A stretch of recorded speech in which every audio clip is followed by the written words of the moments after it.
But Dan Mowdy is standing by with David Sunderlin. He is an associate professor at Lafayette. Here's Dan. Well, I'll tell you what, Gary, if I knew that Lafayette had programs like this, first of all, I'd do anything to get to this school. And secondly, I'd make sure I was a geology major or a geological, environmental geosciences major here at Lafayette College. David Sunderlin has some incredible additions to the curriculum here, and we're happy to have him as our guest here. David, welcome to the Lafayette Sports Network. Thanks a lot, Dan. Thanks a lot. It's great to be here. Professor, I don't know where to start. You've got so many interesting things to do and see for the students that you have in your classes. Maybe we'll start in the summertime here.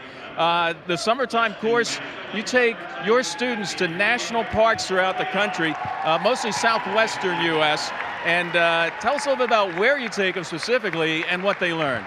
That's right. Over the last few years, every other year, Larry Malanconico, my departmental colleague, and I have taken 20 students out to the desert Southwest. And there we've been to places that students see in pictures in textbooks. But we go there actually to just study the geology, to be out there in the textbook, as I say to the students. We fly into Las Vegas, get out of town right away to go to the Grand Canyon.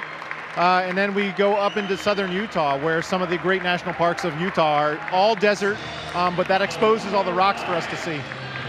Tell me a little bit about your visit to the Colorado River and what that's all about. Sounds pretty amazing. Oh yeah, that's great. It's one of the highlights of the trip, no doubt.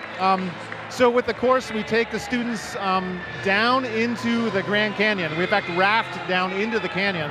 And then after 3 nights of being on the water, looking at the rocks, studying them, we hike out of the Grand Canyon, which is 5,000 feet of elevation gain.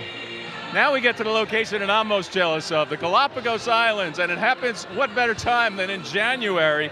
Ecuador, also a part of that. Tell us about the focus of that class. Right, so that's right on the equator. It's a great place to go in January. Wish I was there right now. But that course is, I co-teach with Larry Malanconico again. There we treat that course as sort of an evolution of life and land together. So the mainland Ecuadorian volcanoes have risen from plate tectonic processes, and there's all sorts of great ecosystems that have developed on those volcanic slopes. Out on the Galapagos, those are also volcanic islands, and of course the well-celebrated famous Galapagos fauna and flora are out there. It's a fantastic place to go to teach students not only geology but biology and how these two things are coupled together. I was just about to mention that besides the formations that are there and the geology, you do spend some time with some of the other facets of science. Talk a little bit about the human selection with the Galapagos Islands and how things have changed with first the visitors and then the folks that actually settled there. Right. So when we go out to the Galapagos Islands, you realize you're going to one of the great historic sites in all of biology and all of geology, in fact. And the Galapagos National Park has done a fabulous job of keeping that place as pristine as possible while keeping it a tourist attraction. So 97% of the islands are national park, leaving only 3% for human occupation. And though that population has been increasing in size, they've done a really good job of sort of keeping the Galapagos as they were and as they should be, to be the sort of natural laboratory for natural history. Phenomenal. Dr. Sunderlin, if you would, tell us a little bit about the students' reactions when they go and get out of the classroom and actually see what they're learning about. Oh, no doubt. So one of my favorite things to do when we pull up to the side of the Grand Canyon, one of the first days of that National Parks course.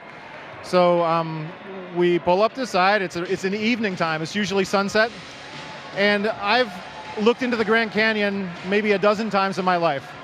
What's more interesting for me and sort of exhilarating is I don't watch the Grand Canyon now, I watch the students see it for the first time, and that's really something, to see the light bulb go off, like, wow, this is a great place. It records an immense time in history, and it's just a great experience in being there. So that's one of the things I really enjoy, is watching the students see all this for the first time. Phenomenal experiences for sure. Professor David Sunderlin, our guest here today, a member of the geology program here and also the environmental geosciences at Lafayette College. Thanks for joining us. Sure, of course. Now let's bring it back to Gary and John.